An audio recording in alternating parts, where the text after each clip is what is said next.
As the clock strikes 7, the vibes alive. Inner circles here, where voices thrive. Turn on your screens, let the magic unfold. Listening and healing as stories are told. Come one, come all, this is your time. No topics too tough, just heed the call. From mental health woes to justice we seek. Together we rise for the strong and the meek. A safe space for all, let's lift every voice.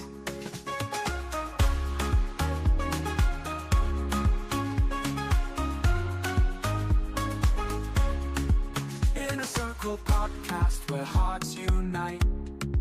Sharing our truths, bringing hope to the light. Community strong, we're never alone.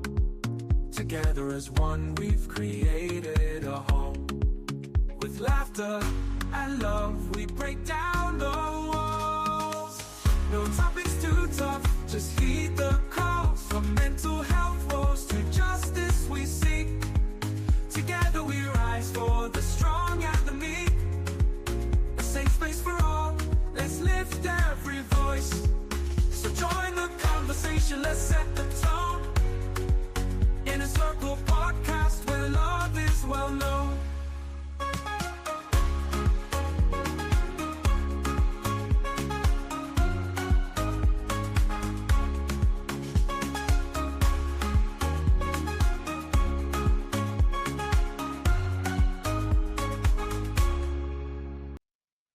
Okay.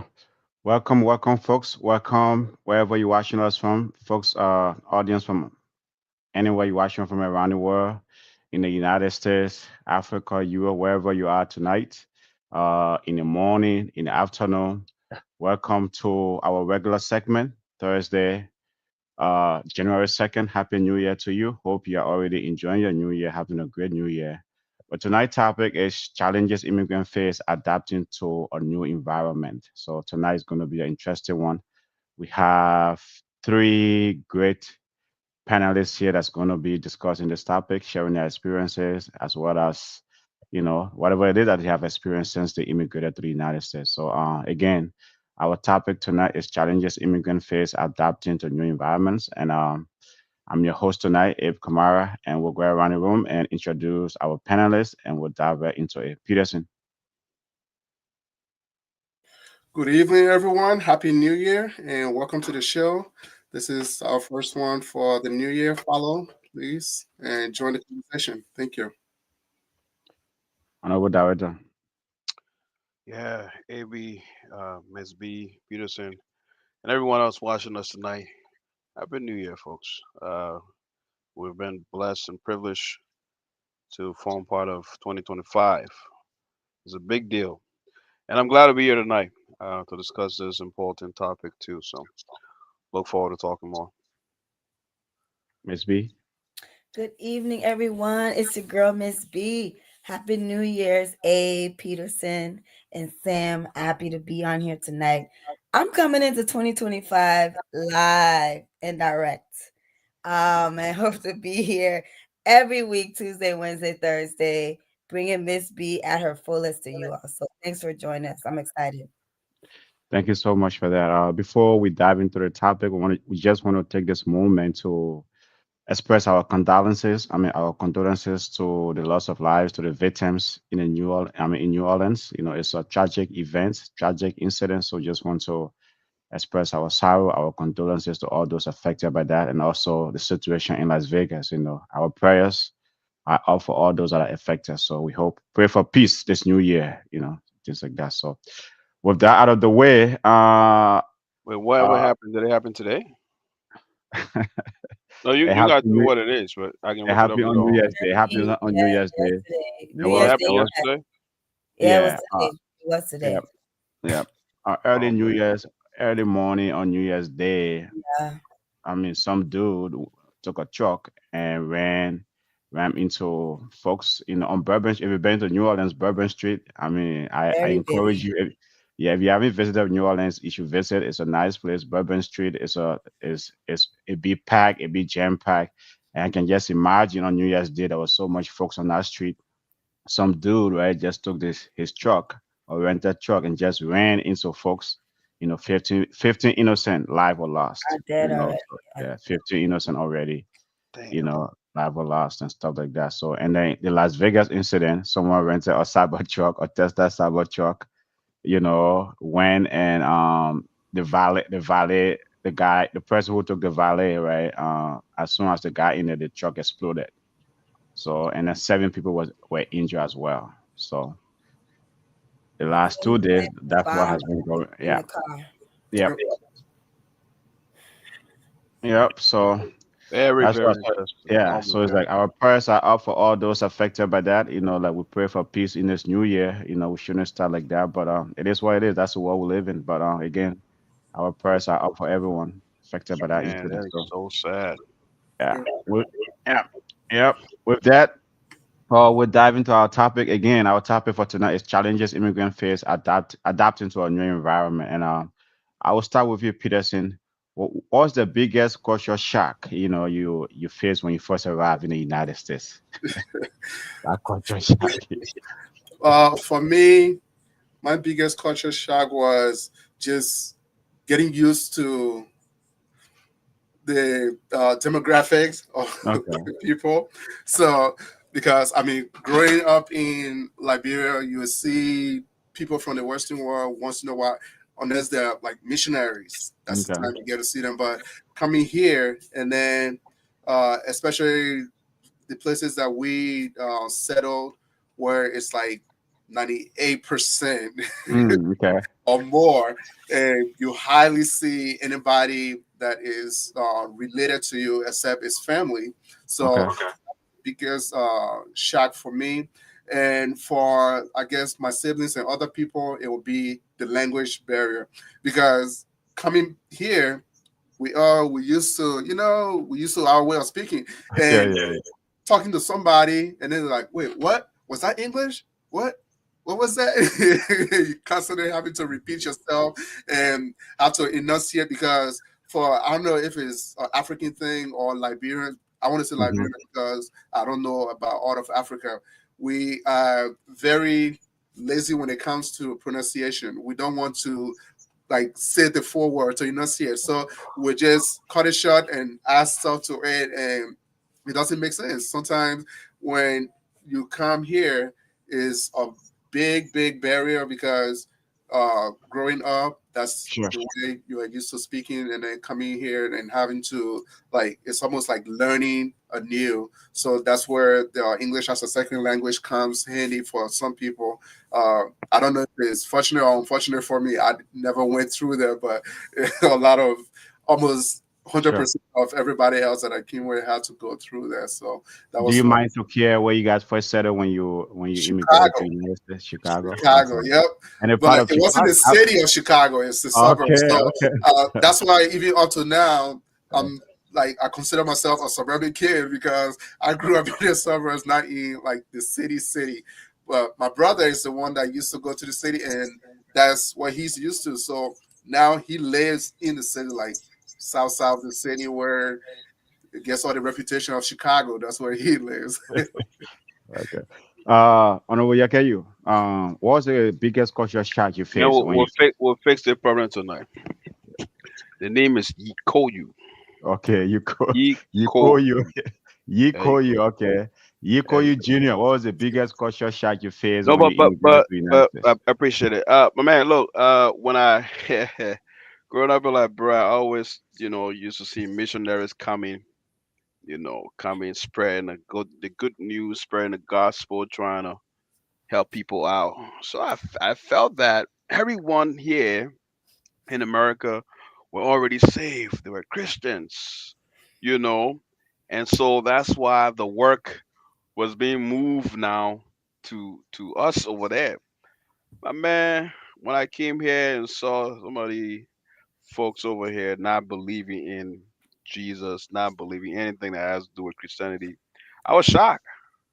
I was really shocked Mhm. because I just had that thought that people here were already saved. They were already all Christians, and so that's why missionaries had to now start going to Liberia and Africa to start working on that side. So yeah, Okay. it was a shock that I had, among other things, but that stood out to me from the very inception. What was the reaction? I mean, what was the reaction to that? No, I just started to realize that the missionary work wasn't because people were already safe here, but that they just needed to work in other parts of the world as needed. Okay. Miss B, what was the biggest culture shock for you? I mean, I left Liberia like really, really when I was really, really little.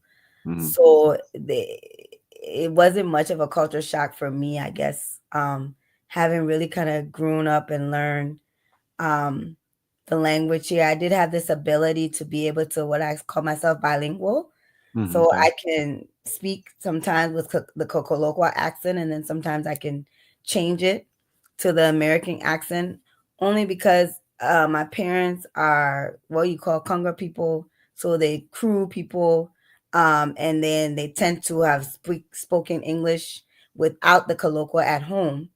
And so the shock really came when I went to visit other Liberians in their homes and the way people would talk. That's really where I got my colloquial from, and especially when we have family members that as I was getting older were coming and living and stopping with us, and I would just engulf myself in the way they were talking, how they would choose to eat, and that's like they normalized the Liberian culture for me here in America because I came to the country so little. Okay. I think is like some of the historic pieces we got to remember. Liberia was not colonized, so learning English is our second language. Just because English comes to the country now by the way of the free American slaves, Okay. right? And so even that, and then you're learning English from people who were not learn educated here, Okay. so they were not allowed to really talk. So that pronunciation is already not there, and now they're coming to teach tribal, natives of Liberian English. So there's some of those pieces you're Okay. gonna have. Peterson, did you ever experience any feelings of isolation, and how did you navigate that? I wouldn't say feelings of not isolation. For me, I'm an introvert, but Yes.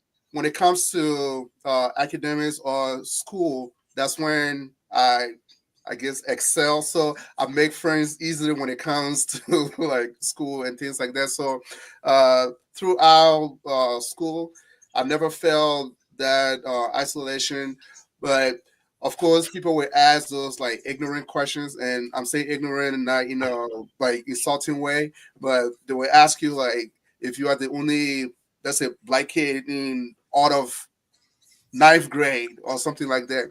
Somebody Hmm. might walk up to you and say, "Oh, do you guys ride elephants to school? Do you like those type of silly questions and things like that?" But as far as feeling outside, like okay, well, I don't belong. No, I never had that feeling. Okay.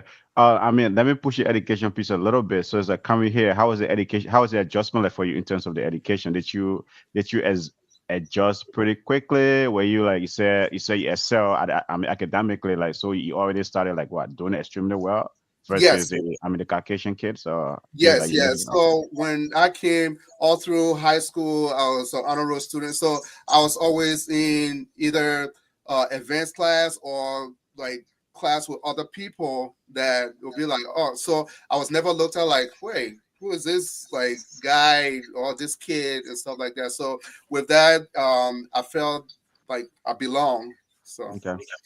On without that, did you face any issue of isolation and how did you handle that if you did? No, I didn't. And like Peterson shared too. Unlike him, I was out of high school, right? Okay. Okay. And but for some reason, I always felt like I would have, I would come to this country. I just didn't know when, but I knew I was going to come here. And Okay. so I used to practice. I used to practice even when Peterson went. So Peterson and myself go way back because Peterson and I lived in Chicago. Peterson was the guy who picked me up from the airport and took me Okay. to the house. So Mm. when I got here, I already had some of my things going. because I was practicing. Some of the guys I used to get deported, I used to listen to them talk, pronounce certain things differently. And when I watch movies, I would try to pronounce differently. So when I came, it didn't take me too long to start faking my So you're thing. already so you're And already an American boy before you came to I was America. already acclimated, man. I had to fast all myself. Okay. And then I got friends who were not always speaking colloquial, Okay. so I can learn, and be able to balance it out, my man. I mean, don't get me wrong though. There's still some words that you're gonna catch me not pronouncing right. But hey, I was intentional. But no, there wasn't a time where I felt different. People Yeah. treated me different because everywhere I go, I try to compete very well. Okay. I try to get my name out there and try to do my best. Okay. And so Yeah, and let me push you a little bit. You said the environment you came into, like your friends, a kind of is like. So, if I want to push you a little bit, is it so much important, like the environment that you find yourself in, right? Like maybe like where you come, your friends, the kind of friends you start hanging out with. Is that, I mean, does that make a difference? it does. It Okay. does. Because I came to a household where Peterson had finished college at the time, and he was working. He Okay. was working. He had his car. Peterson was one guy who had a car in the crib in the house. I mean, besides the Oma and them, Mm. Peterson had his car. Was to go downtown Minneapolis. So not just Minneapolis, Chicago on the weekends and stuff like that. So I always used to sit by him, asking questions, and about how he, was able to do certain things, and the people in the community there, everybody were doing well. You Okay. know, the Liberian kids that were there, their mindsets were a lot different. Everybody wanted to do, better. Okay. So we were not all about, going on weekend parties and doing this and doing that. The mindset was different. So when I came Okay. into that, and mind you, I already had a very serious mindset. I'm not wanting to fail when I came Sure. because I Okay. knew how I came, and I Okay. remember that. And Okay. so I wanted to do well. So being with them Mm-hmm. was just a reinforcement of that picture that I printed for myself, or Okay. painted for myself. So Okay. it was good Miss B, being there. yeah, Miss B, coming there at a very young age, right? When you came here first, right? Did you feel accepted, right? Were you like, I know at that age, sometimes coming there very young, right? You sometimes maybe might get picked on. I mean, did you ever feel accepted, or when did you truly felt accepted? As an immigrant kid. I mean, we've always been in Minnesota, so just Mhm. imagine this population is really white, right? And there are times in school where I was the only black student in the entire building. Okay. Hmm. And so much so we were the only black people in the entire town, Okay. having lived in Fergus Falls, Minnesota. So those were some of the dynamics I were dealing with regardless. And then once you open your mouth, to start to talk, then that's when the discrimination goes even further. It's one Hmm. thing you're black and thought to be African American, and then there's another thing now when you open your mouth, you start speaking, oh, I want that team right there. Yup, give me that team. Yeah. I want to eat that You were in one. Fergus Fall. I want to eat that one. I want to eat that one. Yeah, because you're like, you get so used to hanging out with the other kids, the Liberian kids on the weekends, because my parents are very involved. Anybody know my mom, Little Cooper. Yeah, yeah. So very involved in the community. So I found myself, entrenched in other Liberian homes and stuff like that. So it's like colloquial all the time, even though my parents never spoke colloquial at home, that it became my normal tongue now. And then I'm going to school and I'm talking to them. I might get to the school and say, but why did y'all talking like this to these people there? Okay. And so yeah, I was dealing with some of those dynamics, but then when I got to, let's just say, about high school now, it's like about more kids are migrating from Liberia here. Minnesota becomes now the melting pot for all the Liberians, right? And Park Center. So I mean, everybody is at Park Center High School, and so you can see it where you start to hear, "Oh, African Voodoo Scratcher," right? And yeah, want to put you in ESL as your second language. And even though some of those things were not directly happening to me, but Mm-hmm. because Mm-hmm. I was hanging out with, my fellow Liberian kids Sure. and Yeah. students, I Yeah. got to experience a lot of what are the things that they were going through. And so yeah, it was really challenging. And all of them was smart, to be honest. Okay. And the sad thing about it, one real quick, is they will try to hide how smart they are just so they could fit in with African American kids. You Okay. know Okay. Okay. Okay. AKU Junior, you had a question for Miss B about Fergus Fall or something? who? Oh no, I was just Okay. asking. Okay. Was Peterson, you have Fergus some. Okay. Fall the Yeah. first? Go ahead. Go Yes, ahead. so Fergus Fall, Minnesota. My dad was he had Was gotten that a the first scholarship. city? Yeah, Okay. technically. So no, we came to Minneapolis, but we ended up going to Fergus Fall, Minnesota, because my dad got a scholarship for school. And so he was there going to school. Yes, and my mom was working at in the library at that time. So that's how we ended up in Fergus Fall, Minnesota. Okay. Peterson, you wanted to Got say it. something? No, no, no. I was just listening. Okay, okay, okay. So let me push the communication piece a little bit, then Miss B, and then I think the same question for Peterson and remember that. Like the whole communication piece. What strategies have been most helpful for you, right, to navigate the communication? I mean, the communication differences, right? I know, as you say, you alluded to the colloquia. Sometimes like when you go home, maybe when you come home or when you hang out with your Liberian friends, you speak that colloquia. But what strategy has been most helpful to you to navigate those two words? Miss B. I think it's because I grew up with hearing both tongues consistently has Hmm. really helped me to be able to navigate. And like I think what Sam says is like if you listen to something enough and you Okay. start to, bring it and pronunciate it the same way, then you kind Hmm. of create that tongue, right, for yourself. Hmm. And I think that Okay. was just understanding your crowd, knowing where you were, right? And Hmm. that at times when you want to communicate clearly to the teacher, you're going to try to alleviate as much of that accent as possible because you don't want to not get all the help that you need and want when it comes to your studies and your education, especially if you're prioritizing it. I think that was really helpful for me, being able to hear both consistently as I was. Okay. Okay. Peterson, what strategies have been most helpful to you navigating the communication issue? Yes, I would agree with that.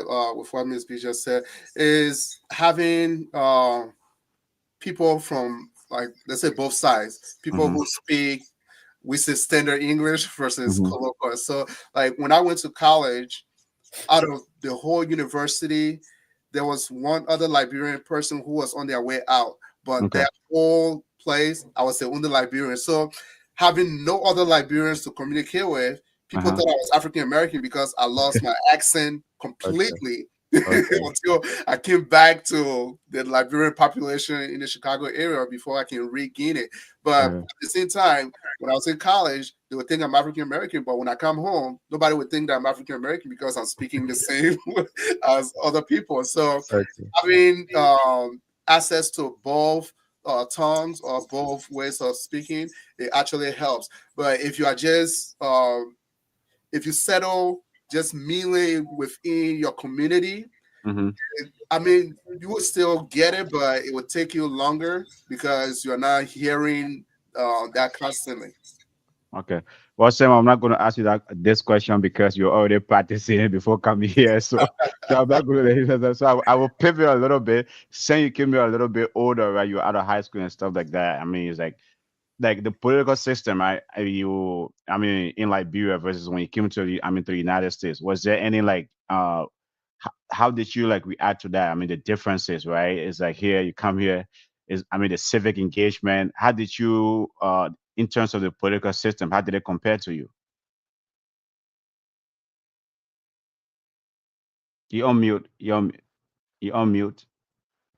We Not can't hear here. I you. mean, I see people are able to tell me they've been working in one government agency for 20 years, right? Okay. 30 years, you know, regardless of who becomes president, right?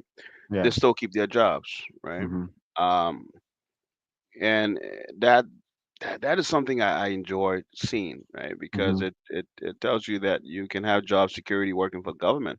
Mm-hmm. In Liberia, we don't have that. If a government comes in and you have a job, if that government is leaving, uh, the chances of you staying will be very slim. Okay. And also, I started to see how these guys who get elected, the way we vote, Okay. nobody have to come and give me a bag of rice to vote for them. we're voting here. Many a times we're voting based on the policies that we are reviewing, and those things are making us to vote for them. And also we're looking at some people track records, right? What Okay. what they have done over the past, their history, and and the news outlets, right? They are doing a very good job with actually bringing some of these things to the forefront. Okay. Journalism here is so different. It's so different. And those are all helpful too, especially when it comes to election time. But just those are just few things that I really admire about our system here, as it Okay. comes, when it pertains to elections and politics. What's about the social issue? I mean, coming here I mean, out of high school and things like that, right? Like beer is, it's like I mean, the social scene, the party scene is, is great. You know what I mean? From my things like that. Coming here, how do you compare those, right? It's like I mean, the social aspect of it coming to America versus, when you're in Liberia, like the social life and things like that. Man, I'm having more of a social life here than I did in Okay. Liberia. Being frank with you, Okay. because growing up, my dad was a pastor, and man, the first time I started listening to any worded music was I was probably around maybe 17. To free to listen to it, my man. Because in the household we just listen to gospel music all the time. You dare not play anything different. Going to clubs. I'm still not used to going to clubs because it's just not something I grew up doing. And so the fact now that I can do some of those things, and my man, look, man, I didn't have the financial freedom that I was Okay. about just 19 years old too when I got here. So, I was a little, underprivileged in a way, and so things are a little better now. I can, tomorrow if I want to leave from here and go to Florida, I can do that. I couldn't do that before. So it's a little different now. But I mean, just the opportunity that we Hmm. have here. I would just say the opportunity that we have been given to be here and to be able to do other things. They've been different, man. It has been Okay. different for sure. Yeah, Ms. B, what role you think education has played in your immigrant journey, right? I mean, learning new skills, adapting, what role you think education has played in that? I will say that because you will find that immigrants that come here are Mm-hmm. more highly educated, right? Because we prioritize education, even though we may not have the financial resources, it is a huge priority in our country. Mm-hmm. Even if you're gonna just go learn the basics, SSO, LOO, you will at Mm-hmm. least have that foundation in Liberia. And then we have scholars, I can think about a lot of my friends came here on student visas and got full scholarships, to go to school too. And so I think if you were somebody who was just academically um, inclined in Liberia, you came here and like Peterson said, you didn't really struggle. It's just kind of learning the structure to it and the process, and then you were Mm-hmm. fine, right? Mm-hmm. I think education opened the doors for you to get even more connected and be more well-rounded with Okay. different social aspects, right? And allow you to enter different social areas because of academia. Okay. Well, folks, tonight we are discussing challenges immigrants face adapting to a new environment. So you can call our number 952-594-5154, or you can comment in the chat, share your experience with us. When you came here, what was the culture shock? What were the things that, that you saw in wherever you're from, Liberia, Nigeria, Ghana, Senegal, what are the things that you experienced here that, were different back home? So please, as I said, call out number 952-594-5154. And then you can also comment in the chat. Peterson, when you came to Uh, the Chicago, go Maybe ahead, go I ahead. just like to comment on what Ms. B said before you go to Sure, Peterson, sure. if I Yeah, may. yeah, go ahead. Go Uh, ahead. they the level of education you attain in this country, and the kind of career and the people you Hmm. associate with, man, can Hmm. give you a whole different dimension of your social, your social affairs or your social connection in this Yeah. country, and Yeah. that's just like anywhere, right?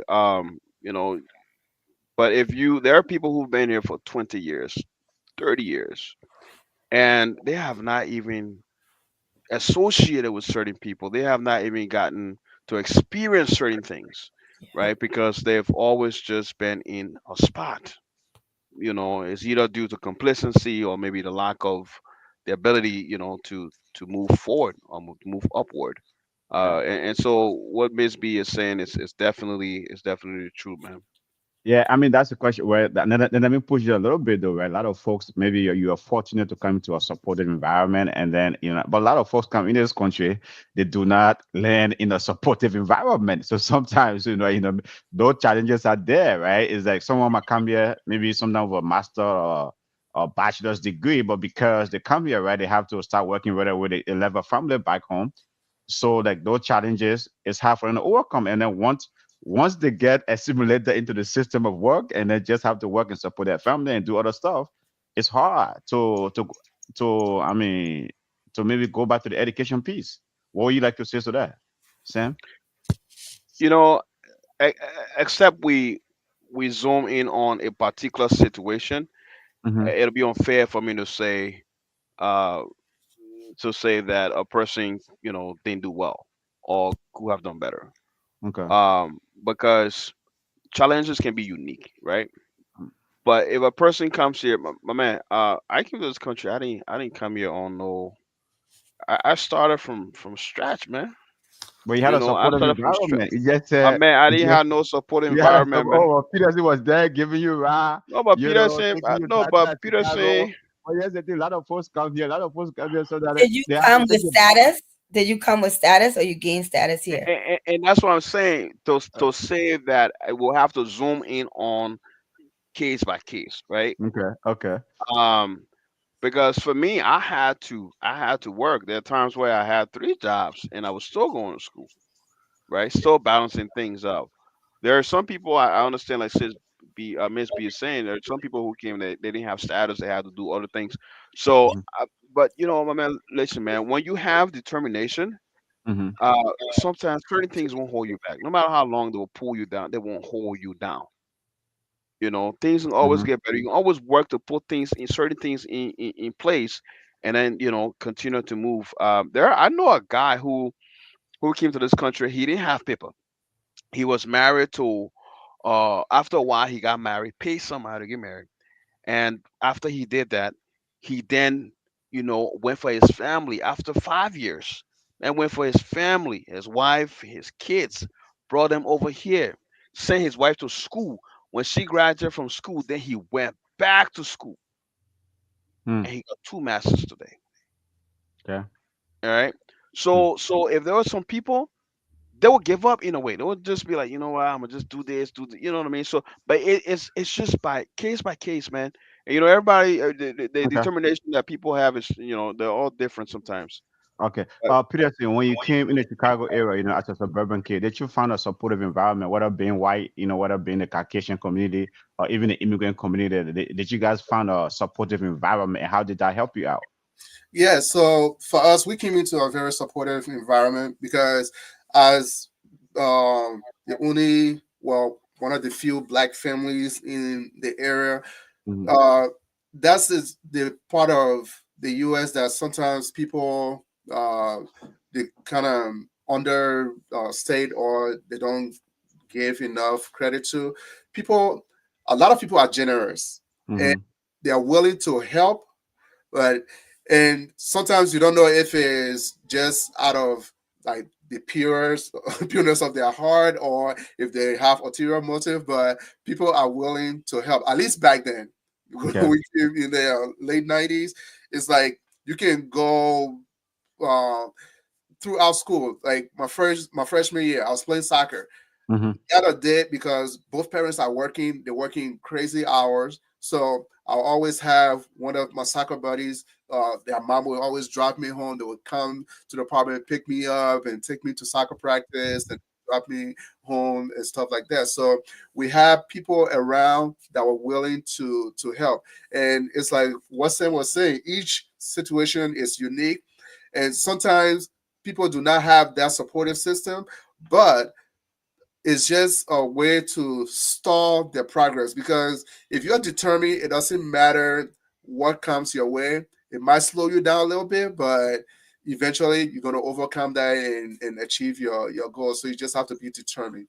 Yeah, I mean, but sometimes the challenges in America, man, as you as you know, right, being here since the late 90s, the challenges in America sometimes can be hard to overcome, right? One situation leads Yes, to another, and that then is true. That yes, is yes, true. I It mean, leads to becomes another. overwhelming, and it's very easy to say, "Oh, you know what? Forget this path. I'm going to put this on hold, or I'm going to just crash this whole dream and start something new, or go in a different direction." But it's also a place of opportunity, because if you are willing Mhm. to learn and persevere, you can always find ways to get around that. Okay. Miss B, when you and your family came to Minneapolis and then Fergus Falls, did you guys find a supportive environment, being Caucasian, even in the immigrant community that you guys met here already?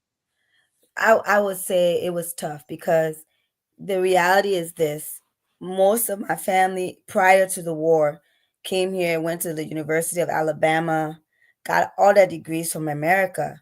Post war, now they come back and it's like they have to go back to school again, right? Mm, Even though their degrees, most of them was, I know some people, it's even another dynamic when you bring your degree from Liberia, trying to bring it here. But imagine getting American degrees now, you're older, you've worked in your country for years, and then you come here, those degrees are no longer respected.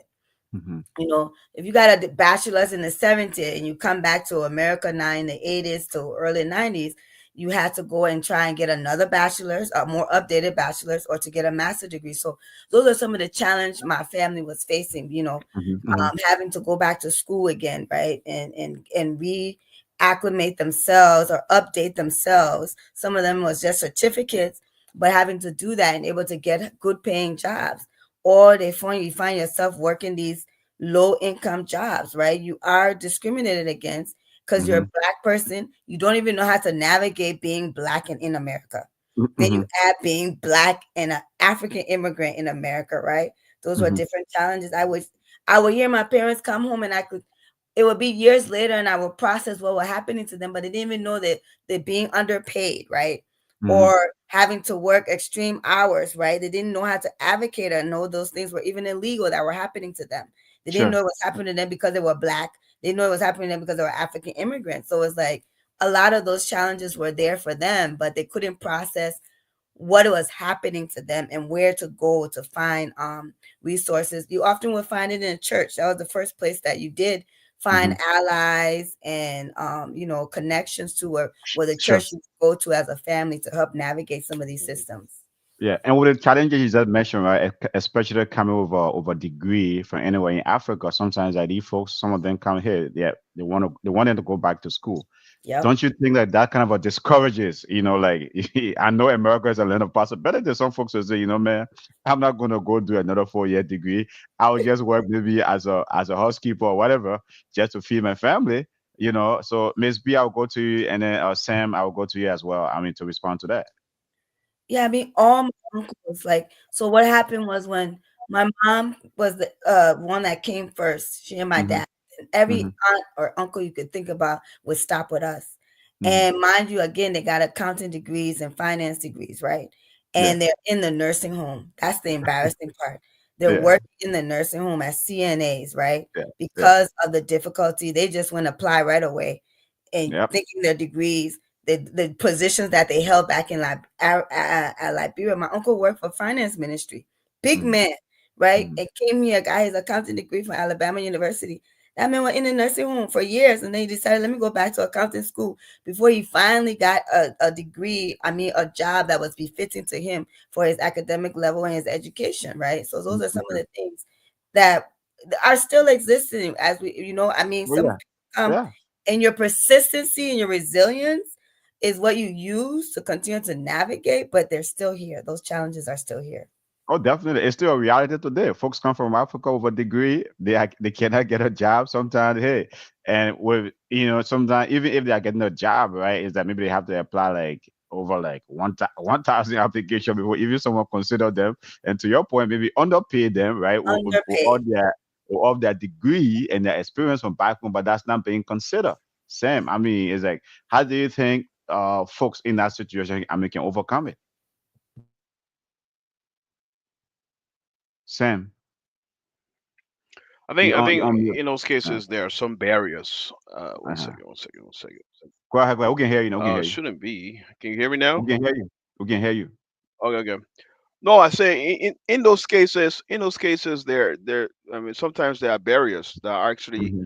hindering a person from really, cutting across. Mm-hmm. Because if you are really educated, man, if you really study your stuff, you didn't buy your degree. You study your stuff. You know your stuff. Mm-hmm. And you come over here. If once you don't have barriers like the language barrier, that your ability to interview well, or your inability to interview well, and you can really put yourself out there and sell Sam, yourself and demonstrate. I can push you on that. No, Sometimes in no, let's do situations that. Go where ahead. Let's do that. because Yeah, go ahead. America, right, it's not about a No, no, degree. no, no. You can Let's be do well that, learned. my man. Lead that Sometimes thing, man. okay. No, Why you you can think be that well learned. Nigerians You can come be here? well learned, right? Man, listen, listen. Most, You can most of the apply time, 1,000 jobs. Without the experience from here, they're gonna say, or the education, they're gonna say no. it depends to what you study, right? Depends what you But maybe study. Well, just No, a no, but finance, listen, right? listen, listen, Finance or listen, accounting. listen, Okay. and, That's and why what you're data applying for. exists for a reason, Sam. You cannot just Listen, listen, listen. Right? Let's just look at the situation. Let me say this. Yeah. A okay. man got a PhD over there, right? Uh-huh. Came Yeah. over here, Yeah. right? Yeah. Sometimes you got to be smart. Wisdom has to play into this thing too. You can't. No, but Yeah. but listen now. Make When that make sense to me, you sir. Make that you make sense Exactly. you to me. you're gonna Yeah. need to build some kind of experience, right? And this is How? why I'm saying that you got to work through it. Yeah, build some experience. You can't come from whatever with a PhD and you wanna head a Fortune 500 company. You're dreaming, right? There's But competition. There will be that's not what they be competition. applying for though. No, That's not but what they you be you applying for. okay. So for example, what are you saying? Okay, the person's probably want to work in that area, right? They come here as I mean, they have an accounting degree. They just probably want to even or start or even just one of the or starting position in entry account, level. or even at a bank entry level position, and they cannot even get it. Yeah, but why can you get it? No, many times it cannot though. They cannot, Uh, Sam. But They but Instead of but cannot. sometimes they'll say you overqualified. Yes. Exactly. yeah, but then get something. I mean, then The make position they're adjustments. applying So for is already below their level. Yeah. If you're looking for entry level, that means you fresh out of college. That's entry Yeah. level.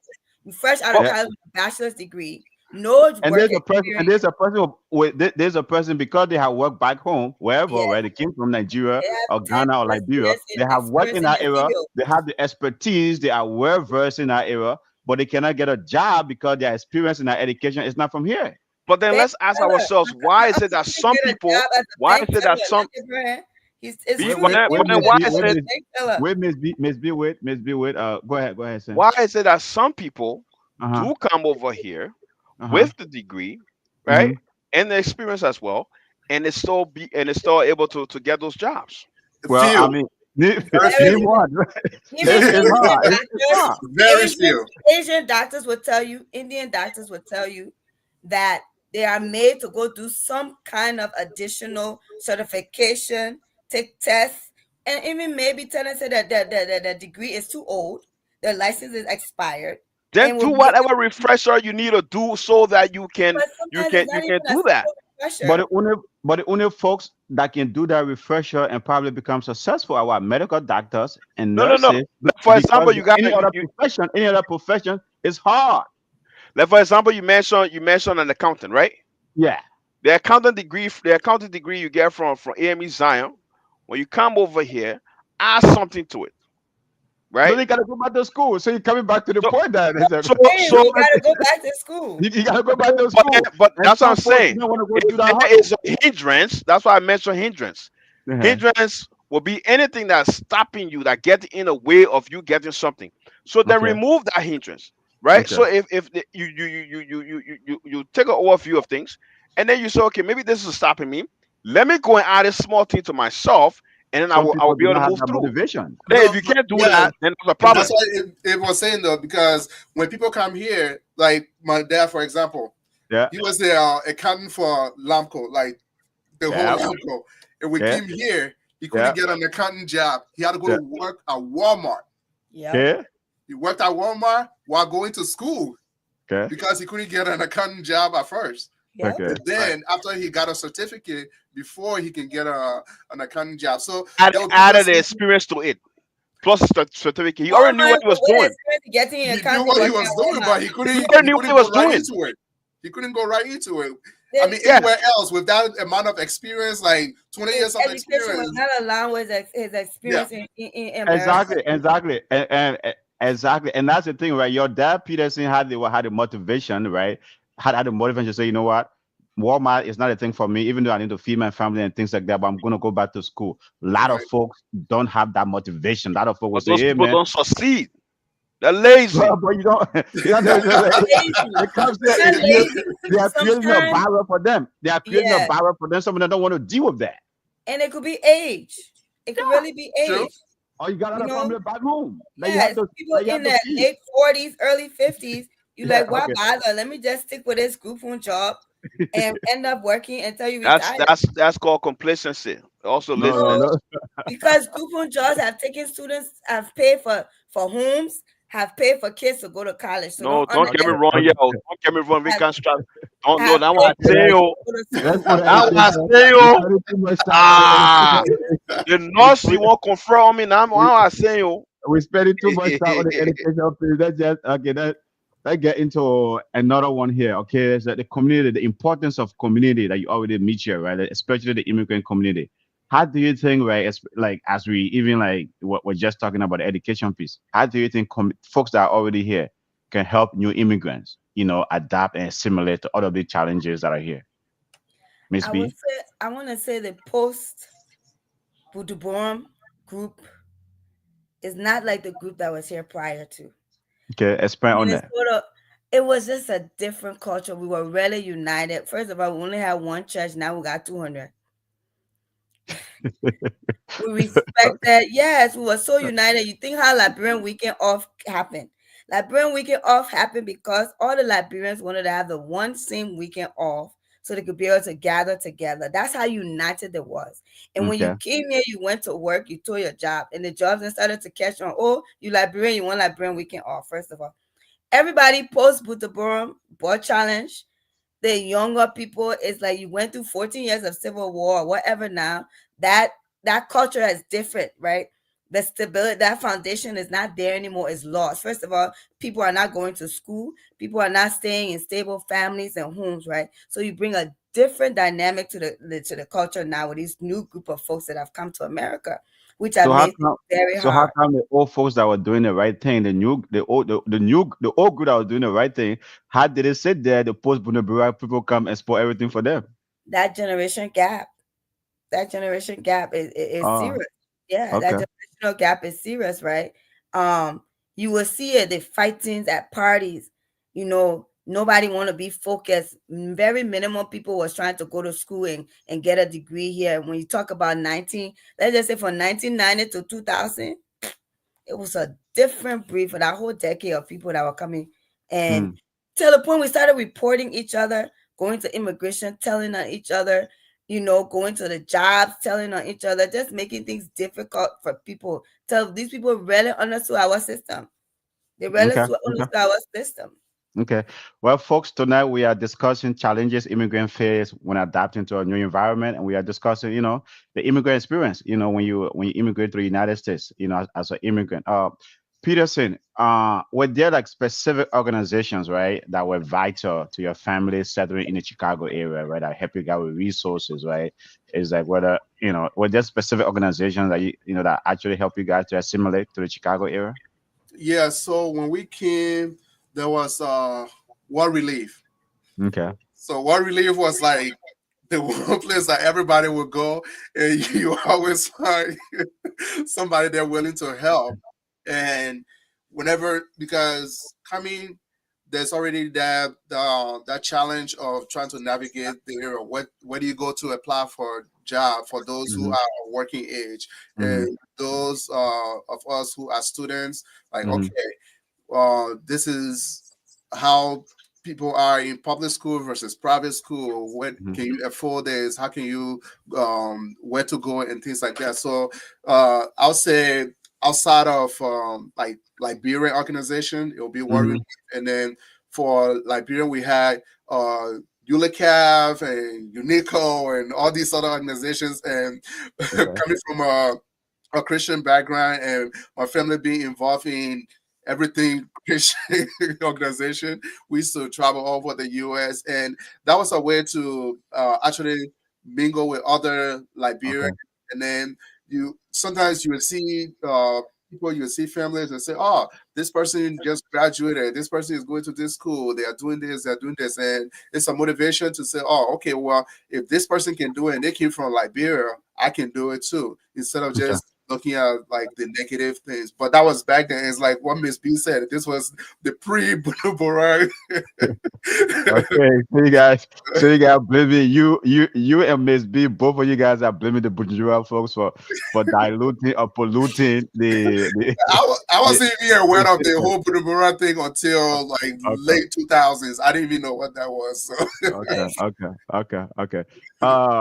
Sam, you came here at an older age, pretty much, and then so it's like comparing the financial or the economic system. How did you adapt to that? Liberia is basically cash based. You come here, it's credit. How did you adapt to the whole financial and economic system here, Sam? You on mute. You on mute. Okay, okay. okay, No, it's a big difference. It's a big difference. You can hear me now, right? yes, Yeah. It's a big difference. And frankly, there wasn't no adjustment for me. I'll just say that because How's that? I didn't have my own money. Uh, and I didn't really, I was in my father's house, and everything was being done for me in a way. And so coming over here was when I started experiencing economy for myself, where I had to be involved with it and you know um, work with it and try to gain something from it. Mm-hmm. But back then, man, we just looking up to the paper for everything, and so I really didn't have. But I witnessed it though, right? Mm-hmm. I saw the economy. I saw how people were making money and not making money, and so here, man, like, bro, there's tons of opportunities here, tons Mm-hmm. of opportunities. Mm-hmm. Um, and sometimes, man, I just look at it and just wish that all of our folks in Liberia could just come and fit here, and just benefit. Sometimes when I'm on Facebook and see people, just some of the guys just saying, "Man, I wish I can just come over there to Mm-hmm. just make a life." Because as a college student, you graduate, no job. You gotta know somebody. It's not even about what you know. It's who you know. Mm-hmm. Yeah, it's what you know and who you know. Okay. Sometimes, right? But over there, man, it's strictly who you know. Okay. In order for you to be able to get a job and make something for yourself. There are Okay. people who graduated college like 20 years ago. They haven't even gotten their first job. You know, Mm-hmm. and some people will live their life in that country and they will not even a whole life they will live without even earning 50,000 US dollars. Yeah, I That's it. mean that's why the country being a country of opportunity. There are so many immigrants that are still not doing well, right? They are facing, as Miss B mentioned earlier, right?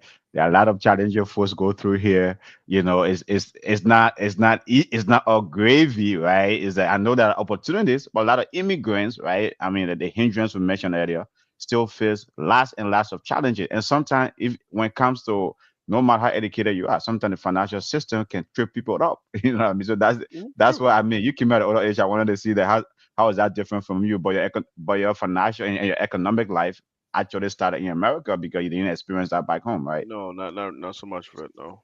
Okay, yeah, but because that's so it's different. Like in Liberia, it's a cash-based system. There's no credit. Folks come here. Sometimes, before you go look, you get a car loan, you get this that you have to contend with and stuff like that. Yeah. So And it it's becomes so a it's so situation that easy. that can trip. lots and lots of immigrants. Right. And again, it's so easy, concerning the fact that it is a credit based system. It's Hmm. so easy to get yourself in debt, in huge debt, Yeah. right? Hmm. The average person, he'll probably got at least $50,000 in debt with Okay. something, you know. Uh, uh, and so that can be something too that people can easily just get themselves sucked into and get stuck to for a long period of time Miss because B, I know. Yeah, go ahead. Go ahead. Yeah, finish your no, thought. because you think you can just apply for credit, get it, and then use it. But paying Okay. back to can be a struggle. It's Yeah. also it's also an opportunity though, so that you can be able to get something on credit and thrive with it and while paying it back. You know, Miss B and Peterson. I know you guys have said the post Bundesliga folks have that asked for everything, but I mean, it's still like they met you guys here, right? It's like the came and met you guys here. Don't you think the folks, even that are coming today, right? Like, the folks that they meet here can help them better to adapt to the financial system, because I think that's one of the things can really, really trip new immigrants up very fast and very quickly. I will start with you, Peterson, and then Miss B. Yeah, I'll say for those who are here that have finally learned the system, because when we first came, yes, that was one big shock too, because it's like, oh, you can go here and take a TV, you can take this one, and then they give you 6 months to pay, they Yeah, give you yeah, to pay, and this and that. So a lot of people, when they first came, especially like the early 2000s, when you go to places like Philadelphia, it was like Liberians are having competition on who owns the biggest TV. You're going to a home, 65 inch, that's home, Walk 75 to wall inch. entertainment Okay, center. mine's a whole wall. So Mm, people man. used to do Yeah, that. And but it's like what's them say? It's an opportunity, but at mhm. the same time you can get sucked into it. So those who have learned to deal with that or to handle it responsibly, it's a good thing to have somebody here already that knows the system. For those that are new, this is just comes.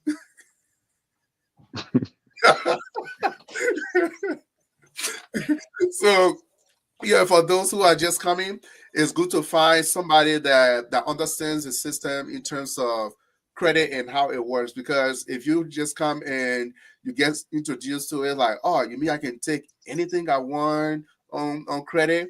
You're gonna get yeah, lost yeah. into it, and you're gonna be in massive, massive debt. And paying it back is like The hard part, man. the hard part. Yeah. So it's good to have people that already understand it and understand their like responsibly.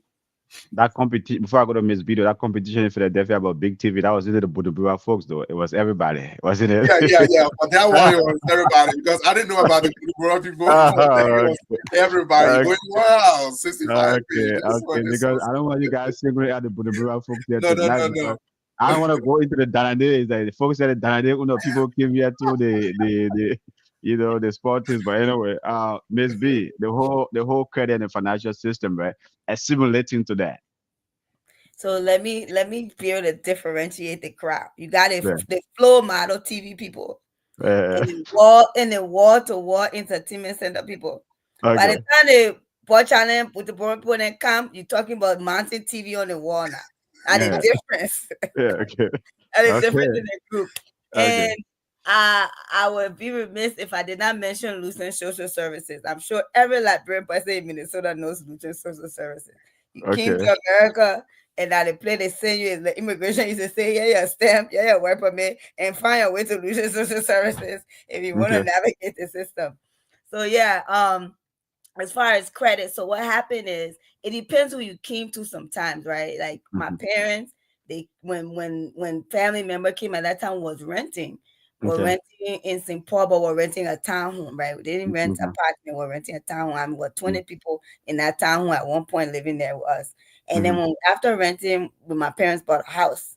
And Mhm. so between the time we were renting and then buying a house, Mhm. that's when you will see all my aunts and uncles now sending for their kids. And so imagine for 10 years they have left these kids back home by themselves, kind of raising themselves basically because they came here trying to make things better. So when you bring these kids now who kind of raise themselves, those values are not there, right? And so now they enter other than all my cousin and my sister and age group, everybody gets your apartment, and that was a big thing. You get your apartment, get your credit card, you get your apartment, you go live in your leisure, you know, furnish it from head to toe. Everybody competing. Oh, Yeah. you bought all white sofa and white rug. I buy my own too. And so you have that good decade of bad credit, bad financial decisions being made, you know, and then by that time now I grow up and I'm recognizing, oh, I don't want to do that. People are filing bankruptcy around me. Cell phone bills are piling up with T-Mobile and Verizon. Yeah, and Sprint building, paying it. And that's the first thing that mess up everybody credit, that cell phone. Yeah. They got Okay. that cell phone. Yeah, they got that cell phone. Okay. And that Okay. $3,000 bill got you in collections. And so yeah, it was just a lot of bad behavior when it came to credit around Okay. me.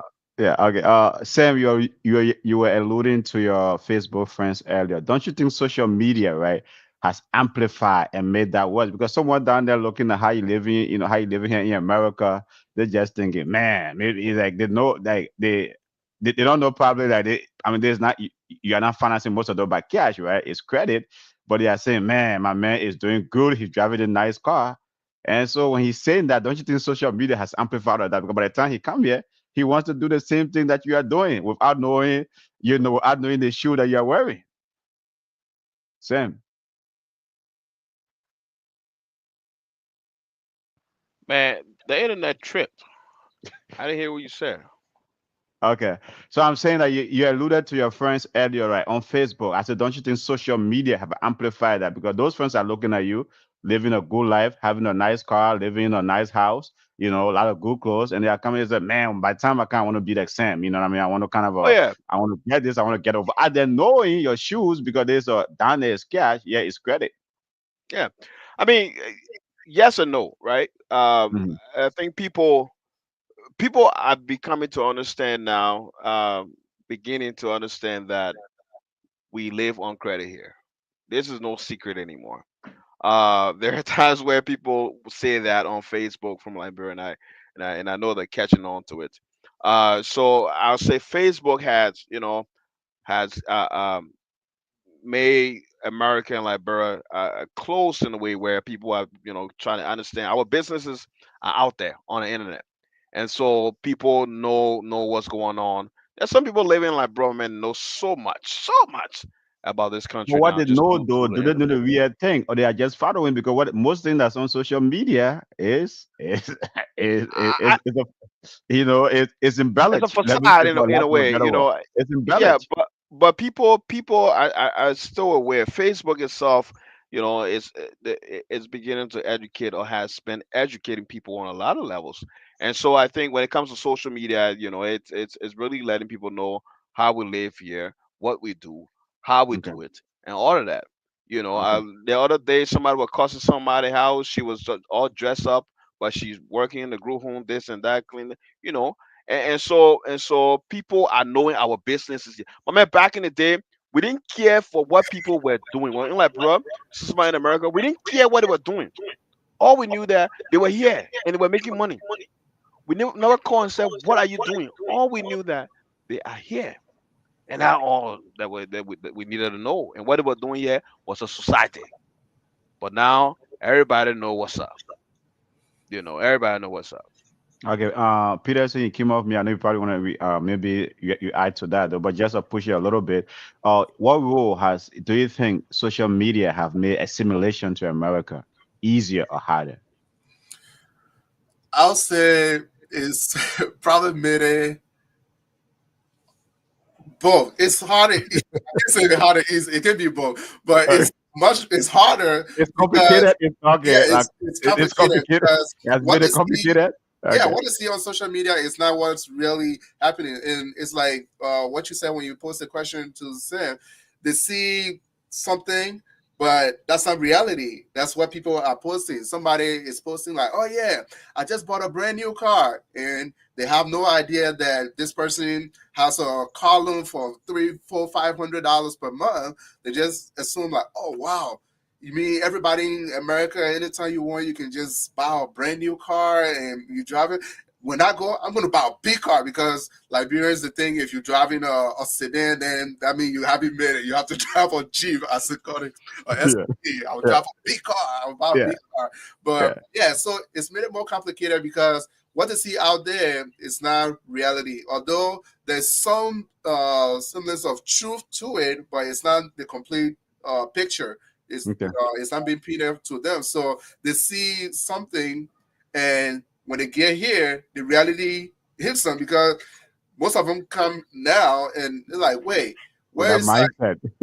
yeah, where is my Jeep that I want to be driving me? I want to take bus or I got to like drive or get somebody to pick me up and stuff like that, or live in an apartment and things like that. So social media is like Sam said, is it didn't make it it's educated people, but at the same time is painting the wrong picture because what people post out there is like what he said. Most time people didn't care where you work, but now if you buy Yeah. something, post it, it'll be like, oh, that thing from Dollar Tree. They don't even know what a Dollar Tree looks like, but they'll be like, oh, is that from Walmart? Is that from Dollar Tree?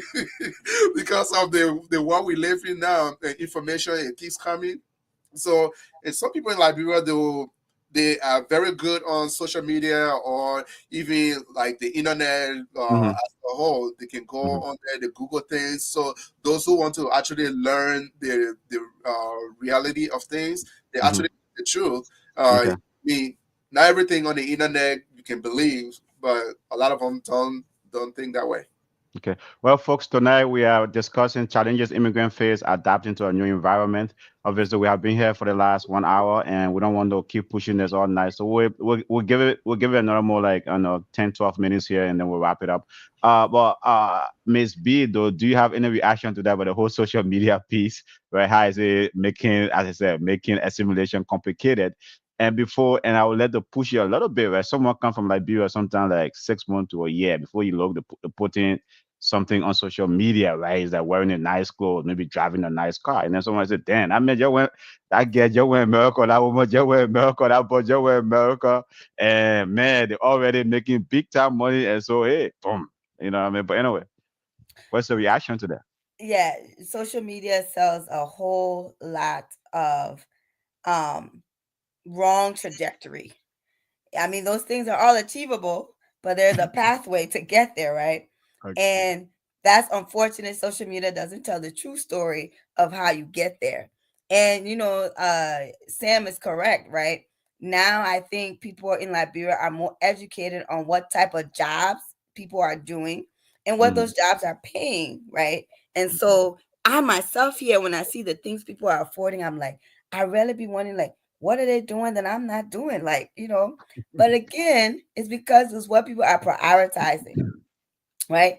The quickest thing, the easiest thing to get, no matter how bad your credit score in this country, is a car. You can have a 400 credit score that will give you a car as long as you're willing to do what, bring that down payment and pay that $700 car note because you got a bad credit score. You can get a high credit car note, but you can drive a Maserati, Mercedes Benz, anything as long as you're willing to put that down payment that they're asking for, and you're willing to pay that credit that car note every month. And what you will realize is sometimes the people that who driving the old Doisette are living better off than you because there's a thing between being house rich and cash poor. Okay. So Okay. I'm like, and social media just sells. Yeah, I know Peterson wanted to say, but yeah, it sells a bad image. Period. Okay, well, with the few minutes we left here, like looking back at your experience, right? Is there any policies or specific situation or attitude you'd like to see that you think that could have made your transition easier to America, your assimilation? Is there any policies you think that could have been in place to make your transition easier? Is there any specific attitude you feel that could have made your transition easier? Peterson, I'll start with you. Um, for me, I don't know if I can think of anything specific, but Mhm. as far I mean, as even now, looking at modern day reality, right? Is there yeah, anything that you think that can make assimilation for new immigrants easier, or the transition? yeah, I'll say for those who are coming and who recently arrived, try to find not just your own community, because in order to navigate the dynamics of when it comes to work or school or social, you need to like put yourself out there. It's like what Sam said earlier. People are not willing to pull themselves out there, and part of it is just because of our cultural background. Hmm. Uh, Most times in Liberia or Africa, you go to school, you go to school, you go to school, and then once you graduate, it's like, oh, I know Mr. So and so, Mr. So and so, and they're gonna Okay. do something. But here, you have to actually put yourself out there. So I'll say, if there's something that will help people, is to learn to um, adjust to the culture. Okay. Don't just sit on your hands and think like, oh yeah, it's America, everything's gonna come easy. No, there's gonna be more challenges than than you think of. Okay. Sam, is there any policies looking back at your experience and where you are right now? Is there any policies or specific attitudes you think that that can make the transition for new immigrants easier? Yeah, I think a mentorship program Mm, would be a good one for everyone who will come to this country. Um, they should have two mentors, right? Uh, a culturally uh, a culturally based one, and also I mean for their culture as well, if possible, and also one from here, right? Uh, because man, some of the things that took me about 10 years to learn, if I had learned those things within the first 5 years of my being here, I mm-hmm, would have done a lot of things differently. I don't regret anything, but I mm-hmm, would have done a lot of things differently. I would have taken advantage of a lot of opportunities in a different way. I would have prioritized certain things. And so I really encourage, even though if that doesn't exist as something that is a yeah. policy, I would encourage anyone who is coming to this country to find themselves a mentor, Okay. somebody who will help support them, guide them, teach them Okay. the American ways, the opportunities here, the Do, system. do Was you that? think like community-based organization, immigrant community-based organization should take the lead, in that mentorship that you just referenced, or you are promoting? Did you say OLM? No, no, no. I said it, Oh, any community. We are not oh only no, in Minnesota, right? The no, I thought you entire said America. Do you OLM. think someone immigrating here, they should leave? Do you think immigrant But community? why you shaking it? I want to say OLM. Why you shaking it like say like bad No, thing? no, I no. say OLM. Immigrant-based organizations, bro. But I'm not OLM talking not one. community-based organizations. If ONA can take, so my question to you, let example, like for example, should ONA You take know that that's an initiative? inside joke, bro. Stop defending No, no, no. I'm not defending yourself. myself. I said, should ONA take that initiative for the mentorship Yeah, no, for no, no. Nigerians in Minnesota? That'd be great, man. Okay. If any immigrant organization that is within any state where we have Yeah. immigrants coming in, man, that's Mm-hmm. that's a great thing. That's a Mm-hmm. great thing. And they can have a program wherein people can volunteer into that program from other community, and I think that would be great. That would be a Okay. good thing. Okay. Absolutely. Miss B, some the other question for you is, right? You think, how do you balance, the cultural identity, right? The difference between the two cultures. Are you coming down there, Liberia is so different. You come here, the cultural challenges, you got to assimilate, you got to, it's like, maybe Liberian food you used to eat, maybe like for Peterson when you came, mostly white community, there's no even Liberian, there's no like Liberian or African store. How do you balance, right, the culture? Right? Our cultural identity, embracing a new one versus not losing the old one. If you notice, most immigrant communities, they're successful because they create their communities within a community. Mm, You go all over the US, you're going to see a Chinatown. It's yeah. intentional. Hmm. And within those Chinatowns, what's happening is you're going to see predominantly Korean, Asian owned businesses, and they're buying the buildings within that community too. They will buy the block, Hmm. right? And then, they're sending each other to school. Hmm. Um, and they are their own bank. They ultimately become their own bank for their community. I would like for us to see a lot of that happening within the African immigrant community. So do you think we should start getting like African towns when you maybe travel to Chicago, see your Yeah. African town, you go to Philadelphia, see your African town? And we talk so negatively about Brooklyn Park, but Mhm. that's basically what Brooklyn Park became. When you think back to 1992, 93, when Liberians started to move here, they would tell their friend, "Oh, we're here too." And moving here meant they were moving here to buy a home because there was not a lot of apartments Mm-hmm. to rent here, right? And so they were moving here, they were telling each other, and that's why you will see the OLMs are here. A lot of the Liberian-led organizations are here, event halls or whatever, that anything or our businesses are here. It's intentional, right? And Mm-hmm. like I said, these posts put the brown people now giving us this bad image, this stigma, this negative stigma that caused people to move, but not understanding the power in unity. And the social capital is there's wealth in your social capital. The Mm-hmm. ability for us to create little Liberia is powerful. Mm-hmm. Brooklyn Park has the largest Liberian population in the whole country. Mm-hmm. Minnesota has the largest amount of Liberian people in the whole country as a whole. Then the city of Brooklyn Park has the largest population as a whole in the state. You Okay. know, and those things should be more intentional and welcome. Who do I feel should take the lead? It should be our cultural organizations to continue to do that. Okay. Our BIPOC led, our churches. The churches, civil rights movement started out of churches, right? Okay. Okay. That leadership, black unity started out of churches. Our churches Mm-hmm. should be held to that accountability to Okay. create that level of unity and leadership for our communities. Okay. You Thank you land for here that. fresh, go to a Liberian church. Okay. All the Well, resources. yeah, I just want to respond to Sekou quick. Sekou will be discussing this topic, American born versus African born, right? And like the two, African American versus African, African immigrant, right? Right. So we'll have a special topic on this coming up. I mean, coming up shortly. So I don't want. So I just want to make sure that I let you to know that I mean that we're going to discuss that and how to bridge that gap. But as we wrap this up, do you guys have any reaction to the African town?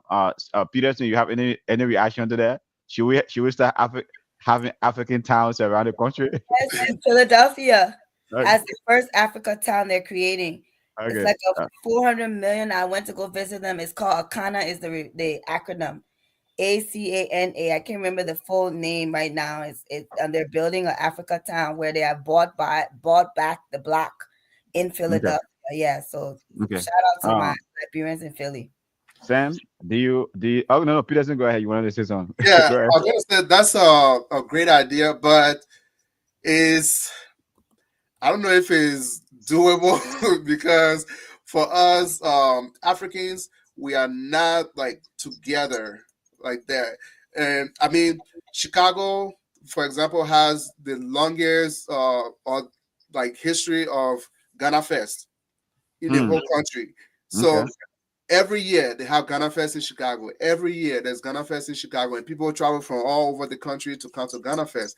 Okay. But and even Liberians, we go and support. But if we say, oh, let's start a Nigeria fest, let's start another African fest with the other Africans, would they come and support like the way we show support for Ghana Fest? So that's, I mean, it's a great idea, and it's something that if it's doable, it would take time because like the one Ms. B just mentioned in Philadelphia, I'm sure it's something that they've been planning for a long time, and then they finally brought that into fruition. So yeah, is it's a great idea to say, okay, this block is because Chicago is one of the most like segregated cities in Hmm. the country. We Okay. have Ukrainian village, we have where the Jewish people live, we have like the Arabic block, we have Hmm. like all these sections of people, Hmm. like they all come together, and it's like the whole block. I was driving my nephew to the north side yesterday, and we went through this certain part of the city. It's like all Arabic stores, and everybody who lived there, basically they're like Arabic. So Okay. it's something like that. And like she mentioned, every big city has a Chinatown. So Mhm. it's something that is doable, but it would take a lot of planning and people coming together to get that done. Sam, do we should we have a African town everywhere in the United States or in North America, basically? Yeah, I mean that wouldn't be a bad idea. Whether it'll be something that will continue to be. I mean, that's the thing. But I think the idea is great, and I can see many reasons and benefits to that. It'll be worth giving it a shot. Okay. I mean, I don't know who's gonna work on that, but if that ever come to fruition, it'll be great. For the simple fact that uh, our kids can and other people who are interested in learning about the culture of the African culture can stop by and visit and see other things too. So I think that'd be a great idea.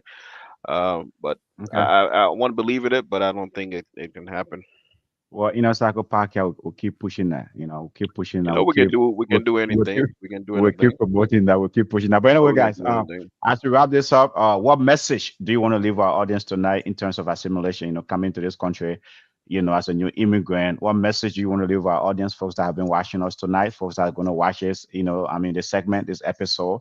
What message do you want to leave with them tonight? As based on your experience as an immigrant in this country, Peterson. Yeah, so thank you all for a very engaging conversation, and those who tune in, thank you for watching the show. I'll say for immigrants, it doesn't matter where you're coming from, and you come to the U.S. Uh, don't see what you see on social media or on the internet and just assume that yeah, that's how it is. There will be challenges, but you need to be determined. You need to have that determination. Like, okay, it doesn't matter which state I go to or where I land in the US. I'm Okay. determined to do this and achieve this. And there will be challenges, there will be obstacles in your way, but you need to learn and surround yourself with the right people so that you can be able to navigate this place because it looks fun and everything, but it's hard. Okay. It's hard, and there will be a lot of distractions. There will be a lot of things that can discourage people to say, "Oh, okay, I'm going to just scratch my goals or my dreams." But you need to have that determination and just persevere. So, Okay, thank Miss B, what message do you want to leave our audience tonight, especially those Bunumbura folks, that have come and polluted, diluted stuff for you, for you, the old guys around here, and it also is that, how can we get that Africa time going? What message you want to leave with folks tonight? I, for once, think that just because it is not something we do now does not mean it cannot happen. Everything we see today is existing because somebody thought about it and worked towards and unity towards it. And that's why we see it. America is a creation of so many different nationalities, ethnicities, and races coming together and creating America to what it is today. So the message I want to leave with people is that don't forget about where you came from. You come here, you get what you need, you take what you need, and Africa is home. Let's not forget about where we came from because if it was so bad, you will not believe the Asians are there, the white people are there, the Jewish people are there. Every race and nationality you can think about is living in Africa in some parts, right? So there is something there. And so let's not forget about that. And Africana, African Town is something I'm very passionate about. As somebody who's been working in the nonprofit field for 12 years, Okay. I greatly believe in Black wealth being organized and coming together and being very powerful. And I believe Liberian wealth being organized and coming together is very powerful and it's possible for us to do it. Okay, thank you for that. Honorable Director, what message you want to leave with folks out there tonight, that have been listening to us regarding their assimilation journey and everything else that you guys have shared tonight? What message you want to leave our audience there? And when you get to this country, try to get out of your community. Don't if you find yourself just among people that look like you, sound like you, have ideas like you, that's good. That's a privilege. That's great. It's a great opportunity too. But go beyond that. Don't settle for just that because as you will learn, this country and the fact is that this country is just beyond one culture. And in order to really assimilate, you must be able to cut across and be willing to form part of this country. Be willing to drop some things and pick up new things. That's how learning comes about. That's how being part of things will happen. And so some of the challenges, those hindrances will be there. They will be stronger than your desires sometimes, but you have to keep pushing and wanting to achieve better than what other people will tell you. You know, Mhm. so you always want to do better, man, and just keep pushing. So thanks for watching, folks. Really appreciate the time here for sharing MSB and Peterson as well. Thank you, AB, for what you do. Okay.